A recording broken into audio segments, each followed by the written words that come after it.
ঝাড়গ্রাম জেলা আইনি পরিষেবা কর্তৃপক্ষের সহযোগিতায় বাবার মৃত্যুর 1 বছর পর ব্যাংকের গচ্ছিত টাকা পেলেন গোপীবল্লভপুর 2 নম্বর ব্লকের চৌরচিতা গ্রামের এক প্রতিবন্ধী ব্যক্তি।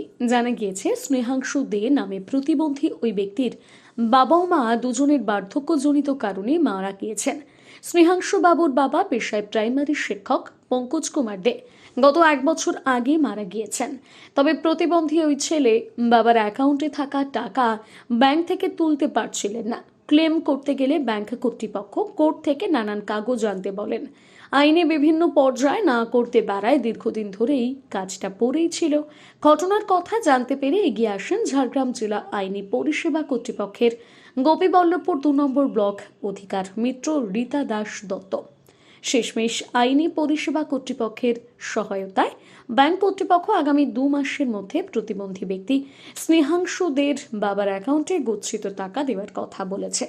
বুধবার ঝাড়গ্রাম জেলা আইনি পরিষেবা কর্তৃপক্ষের সচিব শক্তি সরকারের নির্দেশ মতো স্নেহাংশুদের বাড়িতে গিয়ে টাকা পাবেন বলে সুখবর দিয়ে আসেন। আসলে আমার বাবার অ্যাকাউন্টে 2 লাখ কত টাকা ছিল, কিন্তু বাবা মা দুজনে মারা গেছেন। যখন আমি ব্যাংকে গেলাম টাকাটা ক্লেম করতে, তারা বলল যে কোর্টের পেপার আনতে।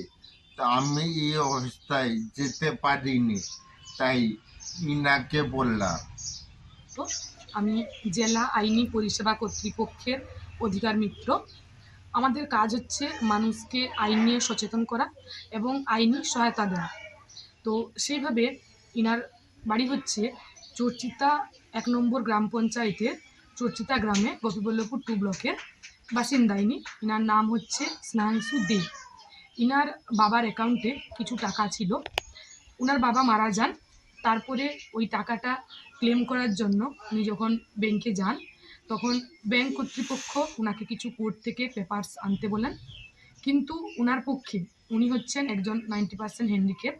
2018 সালে ওনার একটা অ্যাক্সিডেন্ট হয়, যার জন্য উনি 90% হ্যান্ডিক্যাপ হন এবং উনি নিজে গিয়ে এই কাগজপত্র এনে কোর্ট থেকে এইসব কাজগুলো ওনার পক্ষে করা সম্ভব নয়, যার জন্য উনি আমার কাছে এই ব্যাপারটা জানান। তারপর আমি ওনাকে বলি যে আমাদের জেলা আইনি পরিষেবা কর্তৃপক্ষের বিচারক শক্তি সরকার মহাশয়ের কাছে লিখিত আবেদন জানাতে। তো আমার কথা মতো উনি আমাদের অফিসে লিখিত আবেদন জানান। ওই আবেদনটা নিয়ে আমি ম্যাডামকে জানাই। যেহেতু উনি হ্যান্ডিক্যাপ, ওনার পক্ষে যাওয়া সম্ভব নয়, তাই ম্যাডাম বলেন, আমাকে নির্দেশ দেন ওনার বাড়িতে এসে ওনার সম্পূর্ণ ঘটনাটা জানার জন্য, এবং ম্যাডামের নির্দেশেই আমি ব্যাংক কর্তৃপক্ষের কাছে যাই ওনার ঘটনা জানার জন্য, যে কি পেপারস লাগবে বা কি প্রসেসে এগোলে উনি টাকাটা পেতে পারেন। তো ব্যাংক কর্তৃপক্ষ যেভাবে আনতে বলেন সেটা বার্তা নিয়ে ম্যাডামকে জানাই। ম্যাডামের নির্দেশে আমাদের অফিস থেকে সমস্ত পেপারস রেডি করে আমরা ব্যাংক কর্তৃপক্ষের কাছে গিয়ে জমা দিই।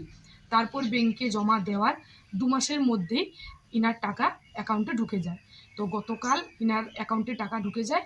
এইটা ব্যাংক থেকে স্টেটমেন্ট নিয়ে ম্যাডামের নির্দেশেই আমি ইনার বাড়িতে আজকে এসে ইনাকে জানিয়ে দিই যে ওনার অ্যাকাউন্টে টাকা ক্রেডিট হয়ে গেছে। মেদিনী আই কেয়ার অত্যাধুনিক চক্ষু হাসপাতাল, কেশিয়ারি কৃষক বাজারের নিকট, যেখানে শঙ্কর নেত্রালয় চেন্নাই এবং এলবি প্রসাদ আই ইনস্টিটিউট হায়দ্রাবাদ থেকে ট্রেনিংপ্রাপ্ত আই স্পেশালিস্ট রয়েছেন। সর্বসুবিধাযুক্ত আউটডোর প্রতীক্ষালয়, জীবাণুমুক্ত অপারেশন থিয়েটার, লাইকা কোম্পানির অপারেটিং মাইক্রোস্কোপ দিয়ে মাইক্রো সার্জারির ব্যবস্থা রয়েছে। অত্যাধুনিক ফেকো পদ্ধতি দ্বারা ছানি সঙ্গে ইন্ট্রাঅ্যাকুলার লেন্স ইমপ্ল্যান্ট অপারেশন করা হয়। অপারেশন লাইভ দেখার সুব্যবস্থা রয়েছে। 10 বেডের পর্যাপ্ত অ্যাটাচ বাথরুম, এসি ও নন এসি কেবিন। লেজার চিকিৎসার মাধ্যমে ছানি অপারেশনের পর দৃষ্টি কমে যাওয়ার চিকিৎসার ব্যবস্থা রয়েছে। এখানে ব্র্যান্ডেড ফ্রেম এবং উচ্চ প্রযুক্তির লেন্স দিয়ে চশমার ব্যবস্থা রয়েছে। লিফটের ব্যবস্থা রয়েছে। হাসপাতাল প্রতিদিন খোলা।